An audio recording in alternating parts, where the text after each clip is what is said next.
네, 안녕하세요. 여러분들의 구독과 좋아요로 이 채널이 유지되고 있습니다. 네, 이 영상 속도는 1.5배를 추천드리고요. 항상 구독자님, 멤버십 회원님들에게 감사하다라고 말씀을 드리면서, 자, 이번 내용은 비트코인 여기서 사상 최고치를 갈 수 있을 만한 방법이 뭐가 있겠냐 라는 이야기를 한번 해드리려고 합니다. 그러니까 뻔한 이야기를 준비하지 않았고요. 이제 그나마 좀 괜찮을 수 있을 만한 가능성 요건에서 곧바로 수익과 직결될 수 있을 만한 내용을 한번 준비를 해 보았다라고 보시면 될 것 같습니다. 그러니까 대부분 이제 DAT 기업들이 계속 산다 이런 이야기는 이제 미친 듯이 많이 이야기를 들어보았기 때문에 이제 다른 관점으로 좀 풀어드릴게요. S&P 500의 편입 후보군이 이제 계속 나와주고 있는데 후보가 여러 가지가 있습니다. 그 중에 이제 하나가 이제 MSTR이 이번에 들어가게 되면은 요거는 좀 이야기가 달라질 가능성이 높아집니다. 왜 그럴까요? 최근에 이제 MSTR에 있는 정책적 구도에 대해서 제가 저번 시간에 설명을 드리기도 했었죠. 그때 이제 MSTR이 어떻게 움직인다라고 이야기를 했습니까? MSTR에 이제 NAV라고 이야기를 해서 이제 여기 기업 가치 부분의 산정 방식인데요. 시가총액 플러스 부채 플러스 우선주까지 포함을 해서 나머지 현금을 빼서 비트코인 보유 가치 부분하고 분모와 분자를 나누어 가지고 계산을 하게 되면 수치값이 나오게 됩니다. 그러니까 1보다 더 많이 낮게 나오면 저렴하다. 주식이 좀 저렴하다. 그리고 1보다 더 높으면 프리미엄이 존재를 한다. 이렇게 보시면 될 것 같은데요. 이제 여기에서 대부분 이제 해당 조건을 좀 더 세분화 시켰잖아요. 그래서 이제 벨로 2.5배 정도에 있는 가치가 나오게 되었을 때는 이제 어떻게 되냐면 통상 이때는 이제 주식 발행 금지였는데 이제 이번에 8월 달에 몇 주 사이에 바뀌었죠. 어떻게 바뀌었냐? 주식을 발행 허용한다. 그러니까 탄력적으로 액티브하게 우리가 좀 조정이 가능하다라고 했는데 이게 이제 S&P 500에 통상 들어가게 되면 주식 가치가 좀 많이 고평가되는 경우가 나오게 됩니다.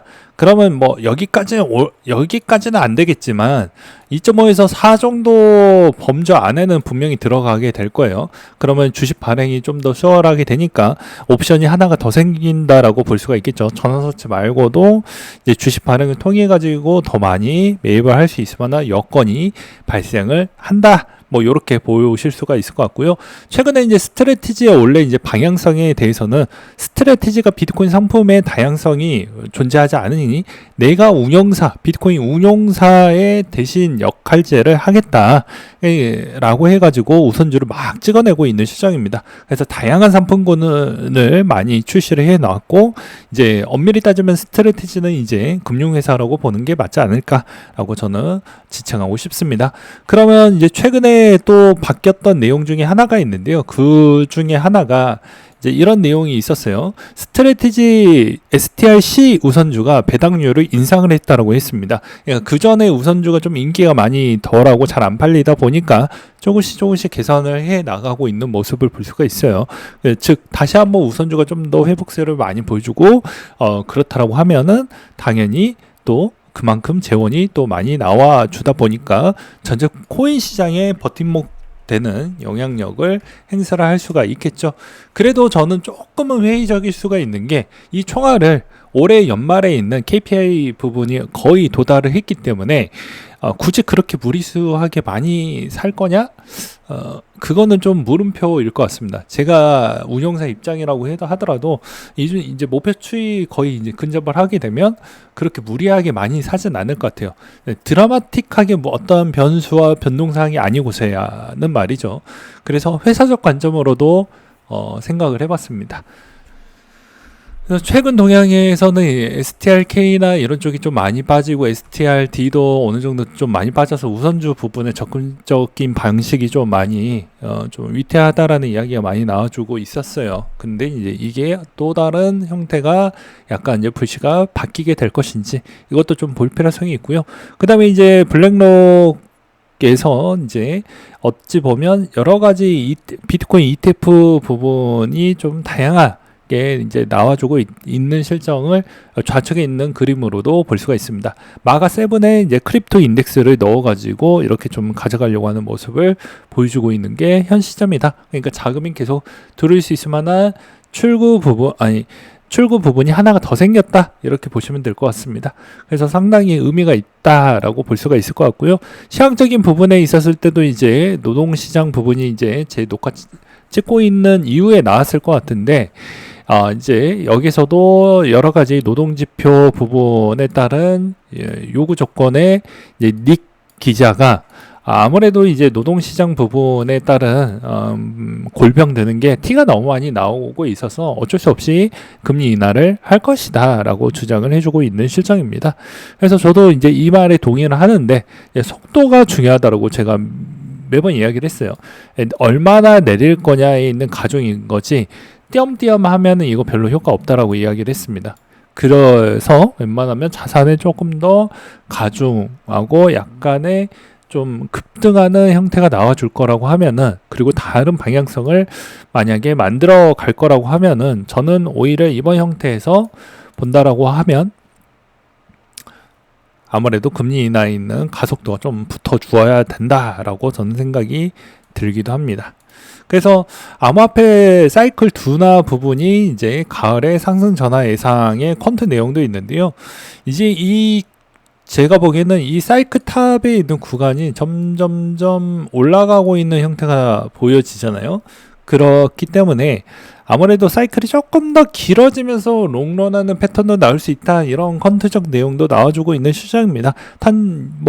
조건 없이 무조건 오른다라는 건 없죠. 그러니까 금리 인하와 알트코인의 현물 ETF가 제대로 터져주고, 그 다음에 알트코인 ETF가 승인으로 호재가 마무리가 되는 게 아니고 거기서 계속 순유입량이 다채롭게 계속 들어오고 있다라고 하면은, 그렇게 이제 빠지는 양도 생각보다는 좀 덜 빠지면서 더 올라가는 패턴이 나올 확률이 매우 높다라고 저는 말씀을 드릴 수가 있을 것 같습니다.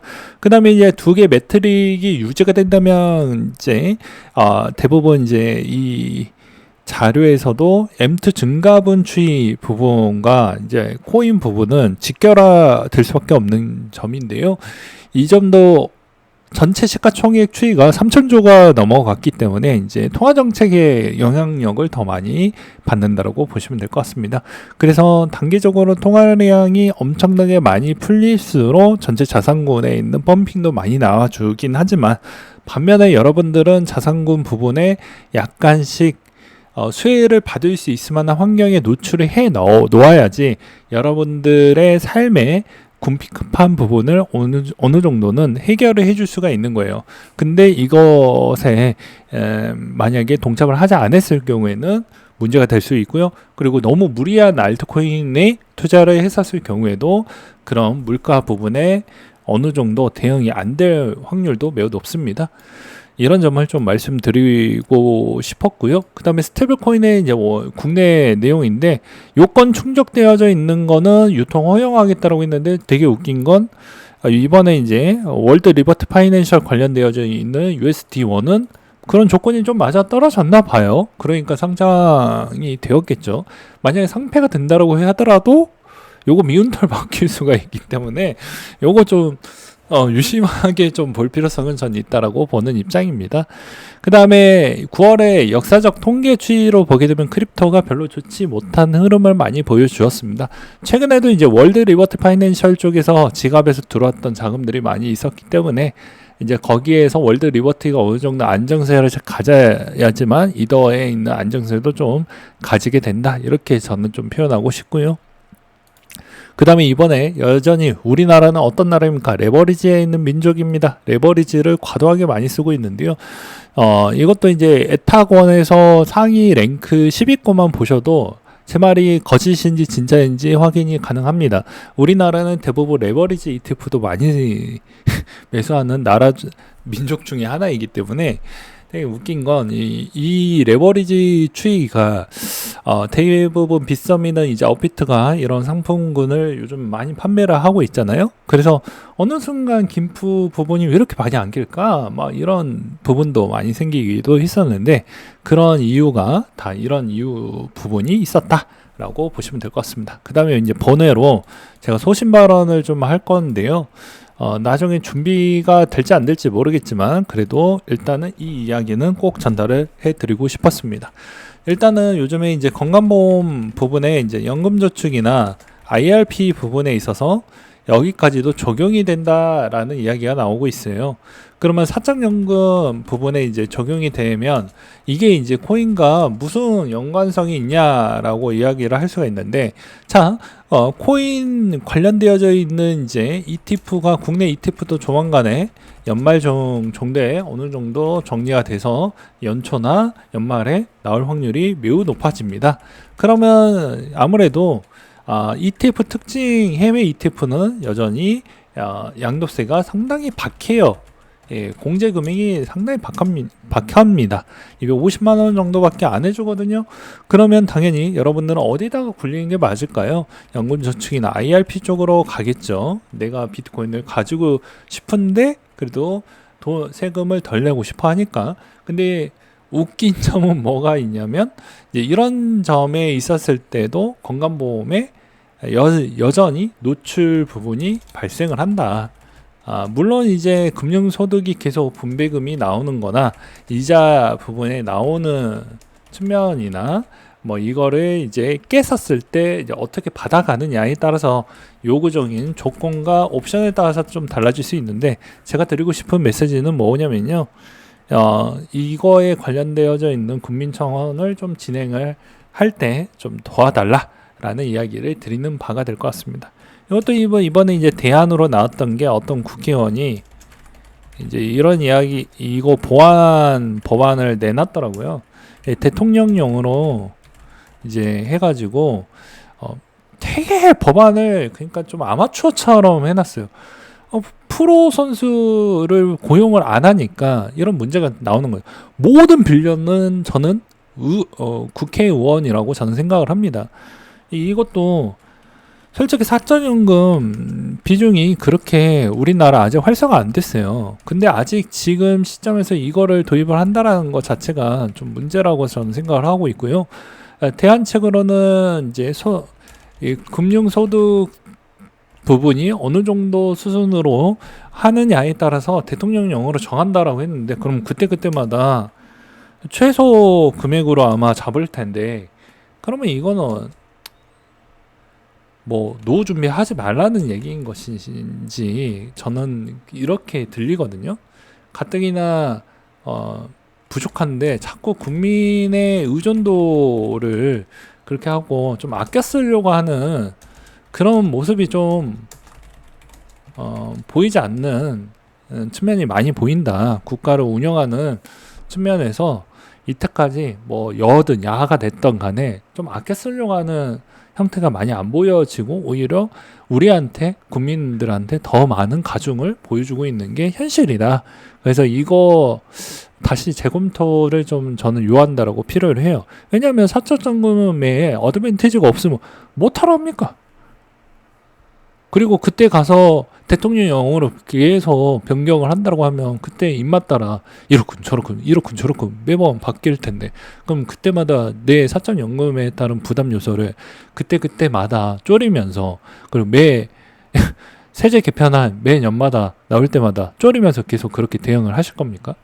그래서 여러분들도 어차피 투자를 할 때도 제가 이제 이야기하는 것 중에 하나가, 어차피 여러분들 부자 되려고 하는 건데 이런 절세할 수 있을 만한 상품이 점점 줄어든다라는 건 여러분들한테도 독이 되는 거예요. 꼭 코인 투자가 대상이 아니니까 내가 몰라도 되지 뭐가 아니고, 돈이 많이 생기면 이것저것 투자를 더 많이 하게 되어져 있습니다.